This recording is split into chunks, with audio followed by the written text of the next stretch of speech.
Imagina una noche cerrada.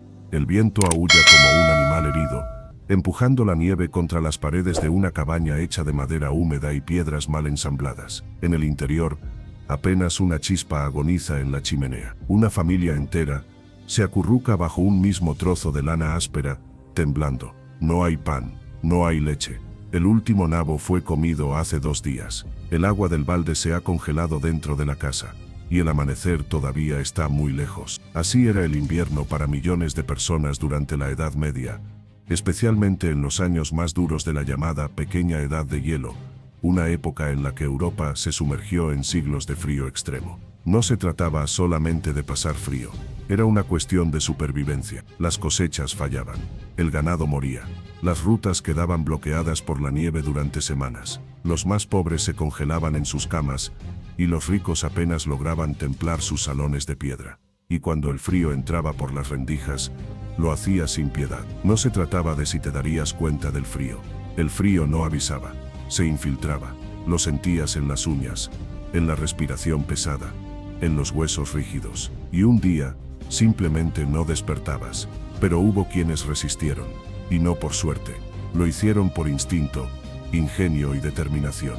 En el año 1315 m.a.c., Europa sufrió uno de los inviernos más crudos jamás registrados. Fue el inicio de una de las hambrunas más letales del continente. En una aldea perdida al norte de Francia, los registros parroquiales aún conservan el testimonio de una familia que logró sobrevivir a condiciones impensables. Se llamaban Guillemet y Jean, y tenían 3 hijos pequeños. Vivían en una choza sin piso, con techo de paja que apenas soportaba las tormentas. Cuando el invierno cayó de repente en noviembre, con nevadas intensas y heladas prematuras, sus reservas eran escasas. Apenas unos sacos de avena mal almacenada y un poco de grasa animal. La primera decisión de Jean fue desmantelar la mesa, no para arreglarla, sino para quemarla.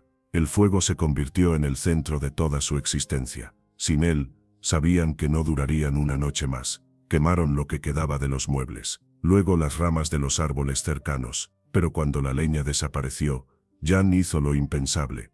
Comenzó a recolectar estiércol seco de vaca y de cerdo. Sabía que ardía lento, que apestaba, pero también que daba calor. Guillemet envolvía a los niños en mantas de saco, pegándolos unos a otros para conservar el calor corporal. Los niños dormían durante el día, y por la noche permanecían despiertos, frotándose las manos, manteniéndose en movimiento para no congelarse. La comida era un problema constante. Molían la avena hasta convertirla en polvo, la mezclaban con agua tibia y la racionaban en porciones que no alimentaban, pero mantenían viva la esperanza. Jean sacrificó una de sus gallinas más viejas cuando la situación se volvió insostenible. La cocieron entera, incluyendo patas y vísceras, en una olla con nieve derretida. Una noche el hijo menor, Pierre, dejó de moverse. Se había dormido sin decir palabra, con la cara contra el pecho de su madre. Guillemet lo sacudió. Estaba pálido, helado, pero aún respiraba. Esa noche Jean se quitó su única capa de lana y la envolvió alrededor del niño. Se sentó junto al fuego, desnudo del torso hacia arriba, temblando como una hoja. Se pasó toda la noche avivando las brasas, sin cerrar los ojos. A la mañana siguiente, tenía los labios azules y la piel amoratada. Pero Pierre vivía, y eso bastaba. Los aldeanos cercanos no todos corrieron la misma suerte. En la primavera, cuando los caminos se abrieron, se encontraron con cadáveres dentro de sus casas, algunos abrazados, otros todavía sentados junto a chimeneas frías. La familia de Guillemet y Jean sobrevivió, pero a un precio terrible. Jean perdió parte de la sensibilidad en los dedos. La niña mayor, Colette, desarrolló una tos que nunca se fue, y durante años, la palabra invierno no fue una estación, fue un trauma. Lo más aterrador de todo es que esta historia no fue única, era común. El frío no distinguía entre pobres y ricos, entre niños y ancianos. Entraba sin pedir permiso y se quedaba todo lo que quería. La gente comenzó a desarrollar métodos rudimentarios pero ingeniosos para mantenerse con vida. Algunos cavaban huecos dentro de sus casas, pequeños refugios subterráneos que protegían del viento helado. Otros dormían sobre piedras calentadas al fuego, envueltas en tela. Y estaban quienes se cubrían con pieles de animales y se embadurnaban la piel con grasa para sellar el calor corporal. Se usaba lo que se tenía: trapos, cenizas, barro, excremento. Todo era válido. En muchos pueblos se compartían fuegos. Era común que familias enteras pasaran las noches en el salón común de la iglesia o del ayuntamiento, turnándose para mantener la lumbre viva. Algunos curas dormían con sus fieles, hombro con hombro, sabiendo que el calor humano era más eficaz que cualquier rezo contra el hielo. Y sin embargo, en medio de tanta desesperación, surgieron actos de humanidad. En Italia, un documento del siglo XIV habla de un herrero que abría su taller cada noche para que los niños durmieran junto al yunque caliente. En Escocia, un pastor de ovejas mantenía un fuego encendido día y noche, sin descansar, para que su rebaño no muriera. En una aldea de Bohemia, los habitantes compartían un solo horno comunal para cocinar y calentarse. Nadie dormía solo, nadie se quedaba fuera. El invierno medieval no fue una simple estación del año. Fue una prueba constante, un enemigo silencioso, invisible, implacable.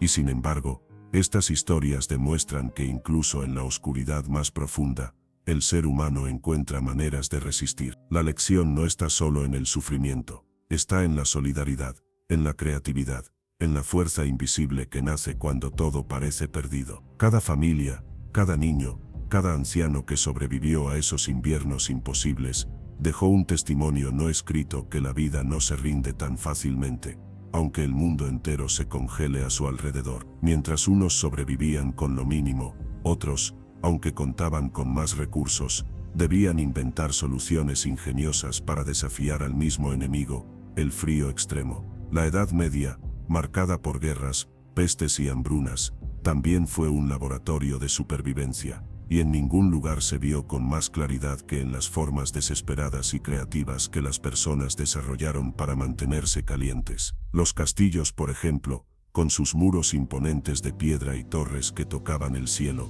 parecían seguros desde afuera, pero por dentro eran helados como tumbas. La piedra, sin aislamiento, absorbía y mantenía el frío. Los nobles dormían en camas elevadas, no por comodidad, sino para evitar las corrientes heladas que se deslizaban por el suelo.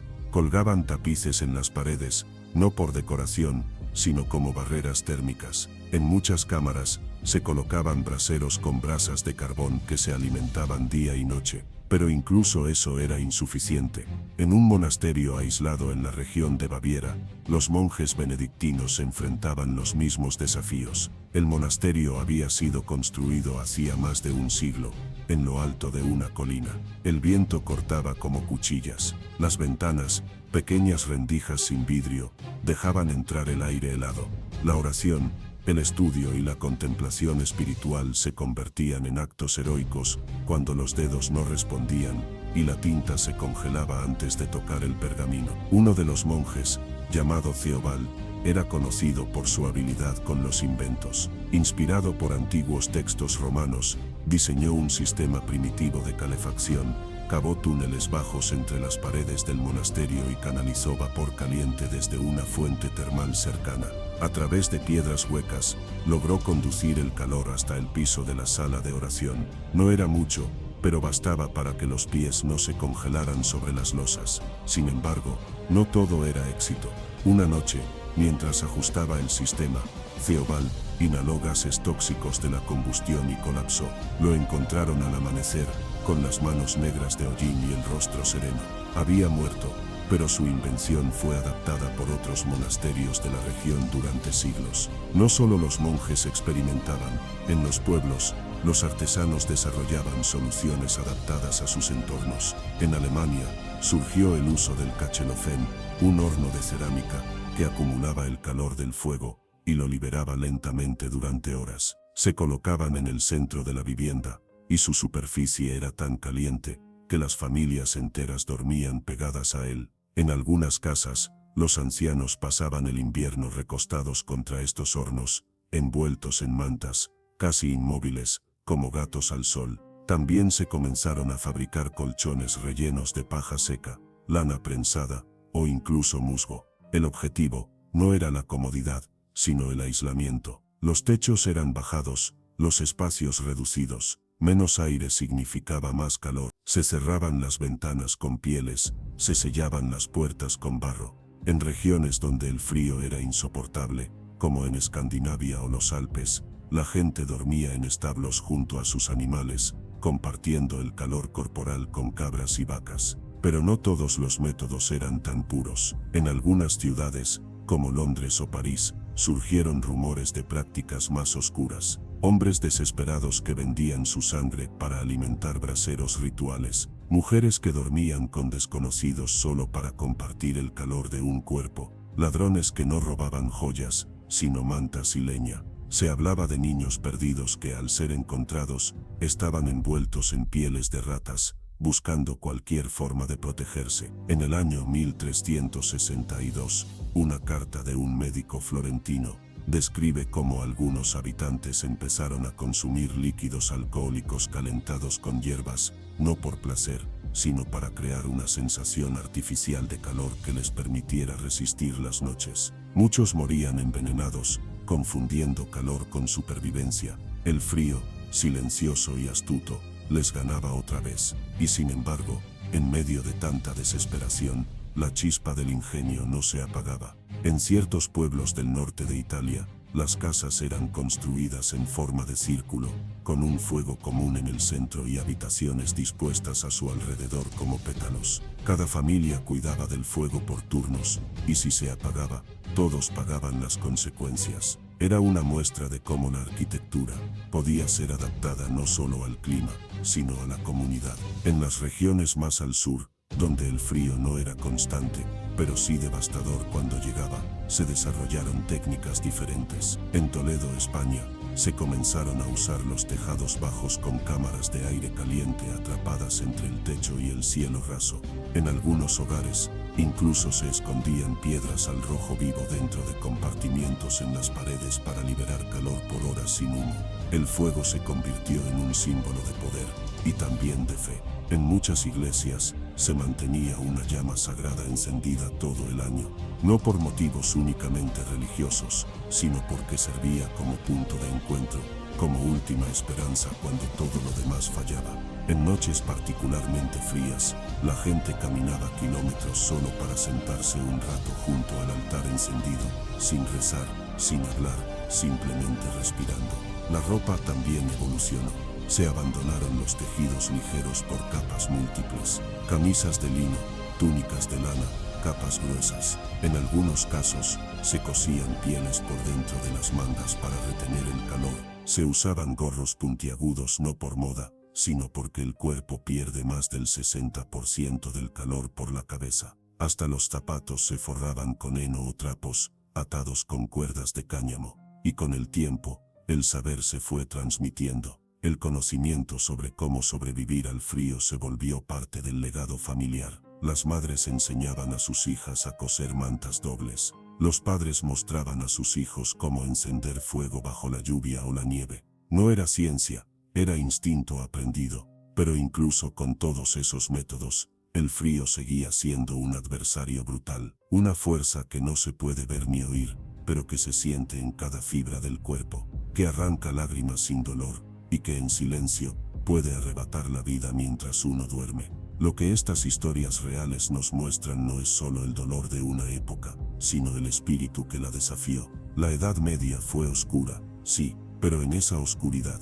cada chispa de fuego, cada invento rudimentario, cada acto de generosidad humana, fue una forma de decirle al invierno, aún no. Y en esa resistencia, muchas veces silenciosa y anónima, se encuentra una de las lecciones más profundas de nuestra historia, que la supervivencia no depende solo de la fuerza, sino de la creatividad, la comunidad, y la voluntad de mantenerse vivo, incluso cuando el mundo entero parece haberse congelado.